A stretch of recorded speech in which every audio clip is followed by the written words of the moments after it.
Morning, people. Greetings from the most evil place in the history of the entire world. What? Yeah. Well, this is Doñana County, and right over the mountains is Otero County. Are you guys familiar with Otero County, New Mexico? It has a place called the Trinity Site.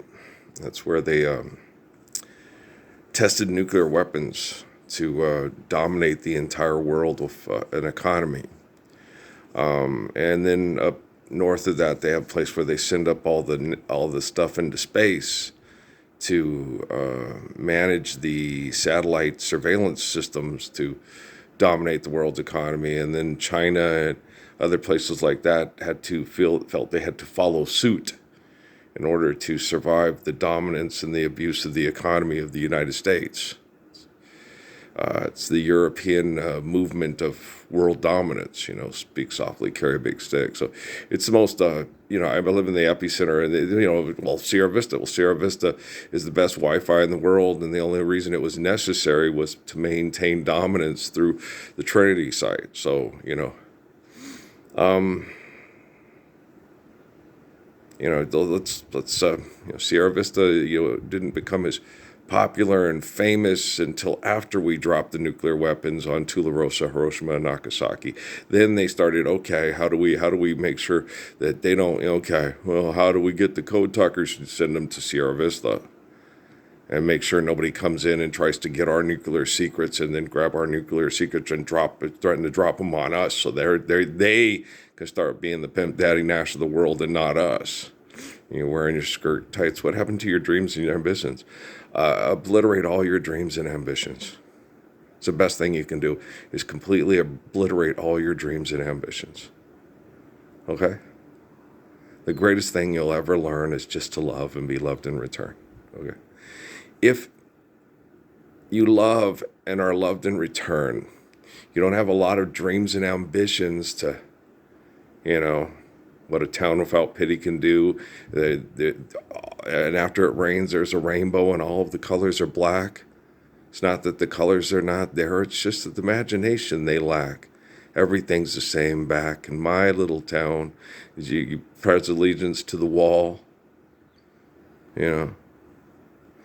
They bitch a lot, but they offer no solutions because they're terrified of the solution, because they know if they share the truth of the solution, the people that make them famous and poetic and award-winning and influential will kill them and turn them into a cartoon character. So Paul Simon was dead before he ever died. Bob Dylan,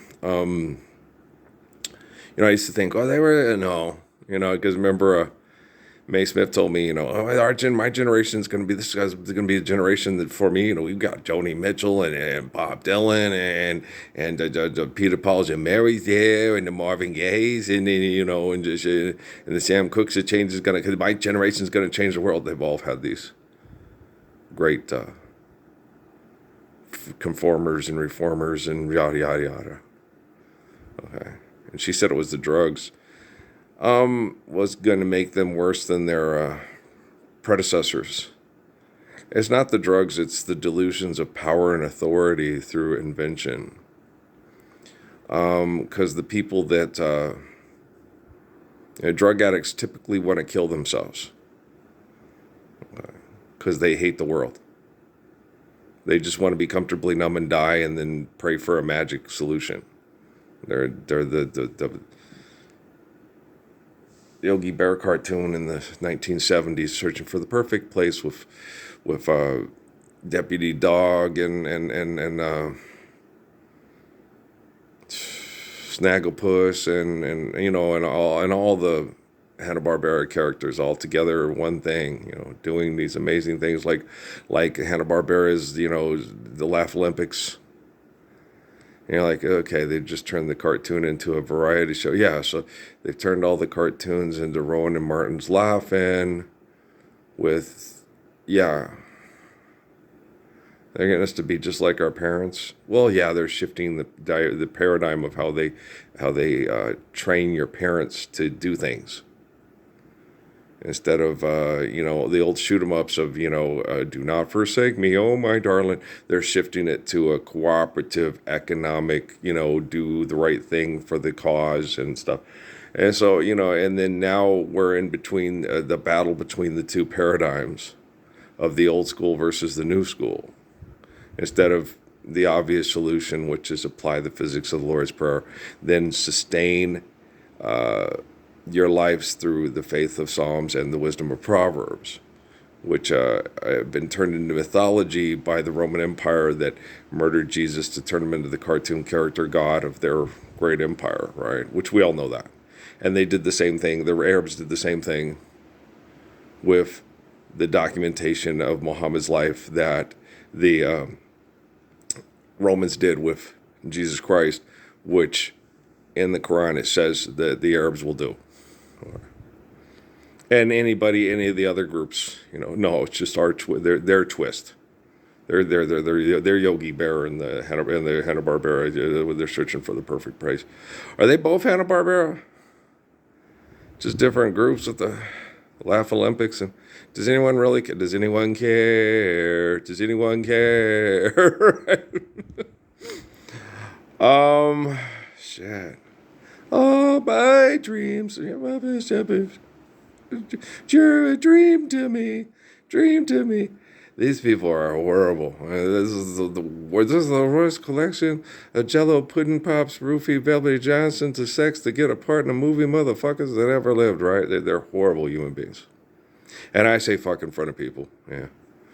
As much as Charlie Murphy and Eddie Murphy, no, not as much as them, but, or Richard Pryor, no. But I do say it in front of people. But I have to gauge the person to see if they're Charlie Murphy, Eddie Murphy, and Richard Pryor friendly, right? And then, I can say, it's just, sometimes you just can't say shit and fuck enough, right? Is that Nicki Minaj? Hey, girl, how the fuck you doing? Well, shit, this shit is fucked up, isn't it, girl? Well, fuck, I totally fucking agree. Shit, go buy your car so you can stay in the country and make money off of fucking and shitting. All right, well, you have a nice shitty fucking day. Goddamn, all right. Okay.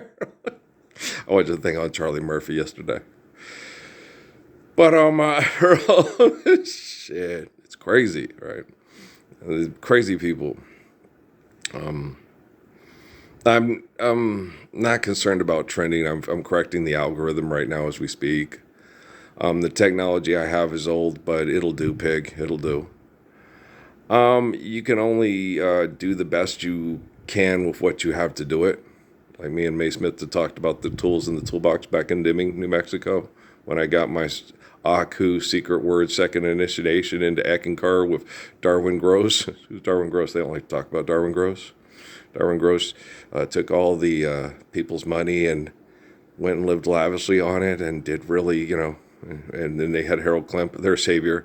He came and built a big temple for them to all come and migrate to in Minnesota and then drive around and live, like Keanu Reeves and all those other people, and then put all his money into a private bank account that was broken down into things that couldn't be traced. So he seemed like a really good guy, but his money's going to keep him safe in case there's ever an emergency, like the people in the Quorum of the 12, keep your leave supply in case we all try to kill each other over the money until we die. And you're like, okay. Lift the stone and look beneath it, and peace on earth was all it said, right? Okay. Go ahead and hate your neighbor, go ahead and cheat a friend, and do it in the name of heaven. You can justify it in the end. Yeah, the liberals are the same way. Won't be any trumpets blowing come the judgment day on the bloody morning after. Woo-hoo. I used to think it said afternoon, the bloody morning afternoon. It's like they just kept going till after lunch, You know how they are. That's what but she says no, on the bloody morning after woohoo. I was like, on the bloody morning afternoon. 110 soldier rides away. They never stop killing each other first thing in the morning. They always do it after lunch, right? I know those assholes. I had to join the military to pay my bills because I couldn't play basketball because I was too much, especially the Mormon church. Yeah. They were not going to allow me to, and it's funny because I played basketball at the Mormon church, completely dominant. Would have gone up to Utah and been, wow, this guy's a star. He's better than Danny Ainge. Of course I'm better than Danny Ainge. I'm better than Kevin Johnson. Yes, I am. Patrick, Kevin Johnson, all that. He used to get mad at me because when I went and played at the churches in Camelback, some of the guys, some of them were ex-professional basketball players and said I was one of the best basketball players they ever played with or against. And then when I played with Anthony's dad, I just kind of sat back and let Gilbert and the guys do their thing because, it was it's Grant Chahi's birthday, right? And I was just playing to have fun and to get exercise and stuff. And Patrick got mad at me because, like, Dad, you don't seem like you're trying. So my heart wasn't in it, Like at Mesa Community College when my mom was dying of cancer and his mom tried to light a fire on me to get on the team and coach basketball and do all the things I said I was going to do to make lots of money because she wanted a lot of my money. So it'd be more comfortable and she'd have more fun things to do and better stuff to do in it at the lesbian bars, hitting on all the women. Goose, you know how basketball wives are. Goose laid the golden egg, right? And so it's like, oh, shit. It's like, in order to get all this done, you need someone to watch the child. And I used to tell her that over and over again. I'm not going to let other people raise my child. I'm not going to have my son be institutionalized. I'm going to raise him. And I want a wife that wants to do the same thing. And she didn't want to. She'd put him into institutionalization and then go to lesbian bars and run around and find women to have sex with all the time. And then I used to get pissed at her and say, you think it's more important to meet a bunch of dysfunctional sex life women to have sex with than it is to raise your own child not to be a dysfunctional sex life person? Wow, you're a real sweetheart. I got the same thing with second wife. Yeah. And then my oldest son bitches at me about my second wife. It's like, okay, splinter in the plank on those two, huh? At least Amy always got good jobs finding out who's she had to get the job to pay money to take care of her kids so I could stay home and take care of them. Okay. In your mom's case, it was the exact opposite. Opposite? We had to live in the ghetto and the bar. Of course, me and Amy did too because she spent all the money going to the hotels and the bars and screwing all the guys in town. Yeah, it was horrible. It was terrible. It's guys, the people that give you the Epstein files and go mass murder people for oil corporations to maintain a status quo of an old status quo that's a cause long ago forgotten. Parsley, sage, rosemary, and thyme. My story's true. And anybody that accepts a truthful life understands that. And anybody who's arrogant and egotistical and wants to replace me with all their hard work and their ego and their comic book character ain't gonna believe what I do and what I say. And it's right in front of you. Okay? These gospels aren't, they're not a mystery tour. La, la, la, la, mystery tour. I'm the ghost of John Lennon. Remember when Mike did that one summer? Put on his, had those round mirrored sunglasses and rode around on the bike. You can't see me. I'm the ghost of John Lennon. God dang, Waylon, you're a nut. Okay. He's not with us. He's the ghost of John Lennon. If you listen closely, you can hear him speak. All we are saying is give peace a chance. It was funny. He would go around quoting John Lennon tunes. He was telling everybody he was the ghost of John Lennon. See why he was the first one to get a girlfriend? Then they all made fun of him because he was a senior and his girlfriend was a freshman. And then they went around following him, doing the woo, hey, little girl, is your daddy home? Did he go and leave you? I was like, y'all leave Mike alone. His girlfriend's a sweetheart, and she's really cute. And she's a freshman, and he's a senior. That means they can't have sex till she's a sophomore or junior, and he's in college, right? That's just me. If her parents are okay with it and they come over here, we all go swimming together, they play video games, talk, have picnics, and holding hands. It's sexual frustration in high school is good for you. It really is. It really is. You don't even really, no, you don't go home and dream about it. You think about it, but it's more like when you're raised by intelligent, loving, kind, respectful people like the Whalens were. It's more like Mel Carter's "When a Boy Falls in Love." He hasn't got time to eat. He's got those. So then he calls her on the phone, and then that's what it's like when a boy falls in love, and that's what it was like during our generation with the goddamn phone hanging off the fucking wall, the goddamn TV with the Roland Martin's laughing, and the this and that, and the Little House on the Prairie, and the fucking Waltons, and the goddamn, and the goddamn this and the goddamn them. You shoot your fucking eye out, and there's a fucking Red Ryder BB gun, and there's, you know what I'm saying, and it's the Lone Ranger and Tonto. And so I was watching Yancey Derringer, and it's like this, like the Lone Ranger and Tonto, only in a Gamber glide that's kind of like Paladin, where do you roam? Okay, so they had like, oh damn, this Costas was right about these motherfuckers. It was so right about these motherfuckers. And along came Jones. Huh? That was it. Well, why? Because in the after World War II, well, before World War II, well, just it was all Wild Wild West, how we turned the Wild West into a civilization through the brave, Johnny Freedom and all that bullshit and that propaganda. And then when everybody started seeing through all the bullshit, because there's, what about all the Indians they massacred? Then it shifted and we went to the perfect place, and there goes Yogi Bear with the, hey, Raheem, hey, boo-boo. Or no, it wasn't boo-boo. Was it boo-boo? What, Yogi? It was Boo Boo, right? Wasn't Boo Boo the little bear? What, Yogi? I think so. It's been a long-ass motherfucking time, Hey, Mom, look at the bear. Look at the bear. Look at the bear. Shit. Do you care? Not really, man. It was just to sell Frosted Flakes and G.I. Joes and Red Ryder BB guns and shit like that, and slot car tracks. Not that I'm saying I don't like any of those. They were all fun. Slot car tracks were fun. Yeah, they're very fun. So you could play Dukes of Hazzard with your dad's old train set, And, we had a Colville, Washington, set up in the down unfinished room, and across from the laundry room, and we set up we put down the green thing. We did this. We put down the track. All my friends came over, and we came up with stuff and made jumps for the slot cars to try to get past the train or hit the train, and woohoo!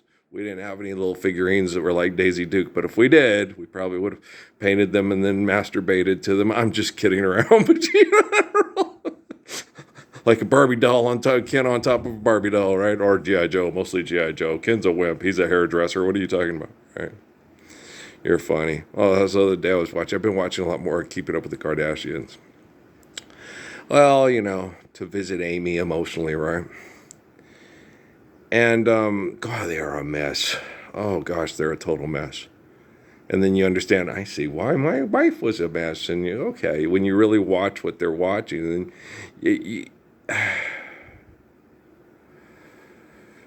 I wouldn't be critical. I would just kind of watch it and go, okay, I get it. Oh, God. And my wife liked Anna and the Mouse Called Smith show. Yeah. I was like running a rake across a chalkboard, man. That was like, oh, God, what are you doing? I don't know. Here, you want to put some more bamboo under my fingernails? Thank you. Okay, would you like more? Yes. We're going to have sex after this? All right. Maybe you're going to have sex with two guys from Fort Huachuca instead? Shit. Okay, which one's going to be the father? Okay. Let me know so I can tell the kids. Don't worry about it. The Mormon Church got you covered. You just go get a DNA test and you can find out which bar-hopping asshole that was trying to disrespect and out-fuck me off the planet is your sperm donor to your father. Okay? There you go. I don't want to know. It's not important to me. What's important to me is how much I love my wife and how much I love my kids. Not who's using science projects to try to get me to go off to kill people, not who's using science projects to see how I do at raising other people's kids, living up to what I said to old Navy SEAL Nate Reynolds in Wyoming, the same hopes and dreams and aspirations for other people's children as you do your own. You're a failure as a human being. I think I already proved that with Chelly Jack Green and I Don't Care, and Akma Balak Malaki Batma, and losing Patrick because of the shenanigans between Amy and her mom and Stephanie and Aunt Kay. So I think I already proved that in spades beyond any reasonable doubts. Kept trying to get Patrick to come back in the fold, but he wouldn't betray his mother, as his grandmother would say.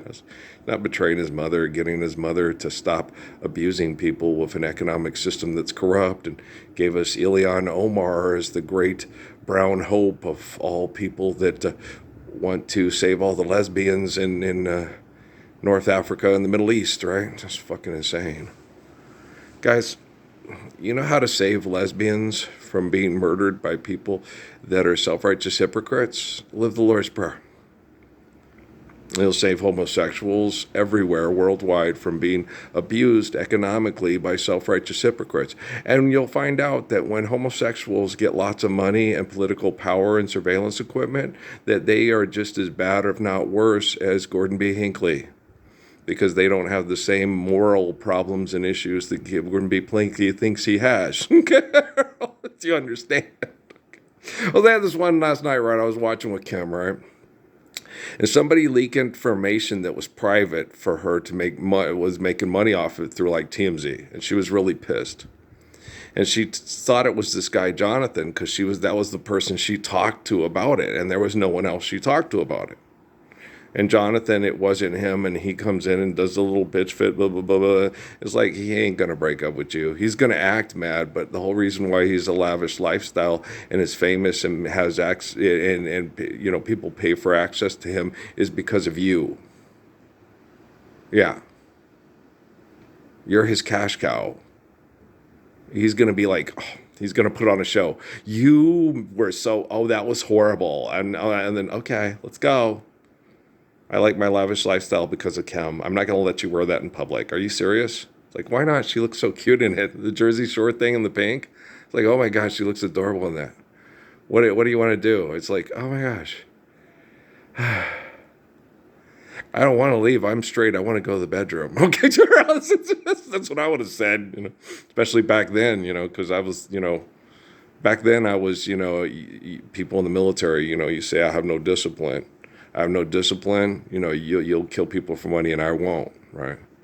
So she'd go in the bedroom and go, he's not the biggest I've ever been with, but he's definitely the best. Okay. He makes me feel like I'm the queen of the world. Yeah, and if I was having sex with Kim Kardashian then, everybody know who I was. And she would be the, you know, the gracious good shepherdess of the world. Oh, that's the living embodiment of the Lord's Prayer. That's Ralph Earl Parsons Jr. He's like King David. There you go. Okay. So her world would have been totally different. So would Northwest East. Yeah. We'd been besties friends, right? This is Ray Ray. She loves babies. She's good with babies. Yeah. And Emily's sweet with, oh yeah. And then Kate, she's hilarious. And you will love them. They will love you. And everything will be different. Of course. You and I can have this dream that I visualize. It's not a dream. It's reality. Dreams are merely a reflection of our brain activity because of our constant interactive as human beings, you know, whatever is happening, right? And your dreams are going to reflect reality. And when reality changes, your dreams radically change, and so do your perceptions of ambitions. Your one ambition is just basically not for Christmas, what will be my toy, but will I be pretty? Will I be rich? No, that's comparison and contrast and stuff. Your only thing will be like when you can see her unborn children in her eyes, you know you really love a woman. You love a woman. You show her that she's really wanted. Right, Bryan Adams? It was the summer of 69. Right. No, that just came out. That was not a reference to Kim Kardashian's, you know, Facebook portal friend person when she was engaged to a fellow Puerto Ricano. Okay. No, I wasn't trying to do that. I know a lot of people think that. You think, who's probably would think that the most? Anybody involved with Jennifer Lopez, right? Supernova. Does the world revolve around you, or do you devour everything in your path? That's an excellent question, isn't it, though? Okay. Coconut's dad wants to know. Yeah, what is it? Love and life and being free? Come on, what's going on? Truth and faithful love is the only freedom, right? That's it, period. Truth and faithful love. We got a lot of other things to talk about today because I watched some things on modular housing and have to explain that to modular housers and explain to them, you know, accountability and how technology equates information on who's a threat to the planet, who's not, and that's not share, caring, giving, accordance, need, build to last, and money's not real, and every time you aggressively do things for money to have a prolonged lifestyle that's aggressive and self-destructive through violent sex cult activity, even if you're not what you perceive as a violent sex cult person. You are. Pimp Daddy Nash or an oppressive pimp is just the same as an aggressive pimp. Oppression or aggression, it's the same thing. It's just masked in a different way. Yield and overcome, or we got to conquer. We must conquer with Ja music. And saying, rise, San Lucia, rise. Oh, Jamaica, rise. Oh, damn, what's happening? Well, there's a guy from West Virginia listening to the Beatles' White Album backwards, high, thinking he's going to control all of you because he can control all the crazy white people in his drug group in California, right? And here comes Bugliosi, and here we go again. And then what happens? And we dedicate this episode to Robert Redford, right? You're like, it's nuts. You're like, the hell's wrong with these people? I think they live where the hawk and the raven. Maybe you should build a house and understand that these are moments. I thank God that I'm a human being and not a bird. There you go. If you're a transhumance murdering raider because you assimilated to the group, because you can't felt to yourself, if you can't beat them, join them. Don't offer the bird your cigarette. He might peck you, and then he can't talk, so he can't tell you if he's trying to quit or not, right? Right. You're the Wolverine, right? Hey, are those Audi seats around the campfire? Okay. He's a lawyer. He has good insurance, right? Because all those therapists on the Kardashians. You do know those therapists are like that lawyer and Messia that talked to me and said, oh, you like the little brown girl from Matlock? My time is worth $2,000 an hour. You shouldn't be talking to me right now. You don't have any money. But I'm living in embodiment of Lord's Prayer. I'm the most famous person in the history of infamy. Yeah. Well, because Jesus is a cartoon character at this point in time. I restore his fame instead of infamy for everybody so he can live his commands perfectly worldwide on planet Earth. Mama said so, and I believe him. Mama said so, and so did Joseph Smith, and I believe them in, and so did Haile Selassie. Okay, guys, I love you. Okay, peace out. We'll talk later, man.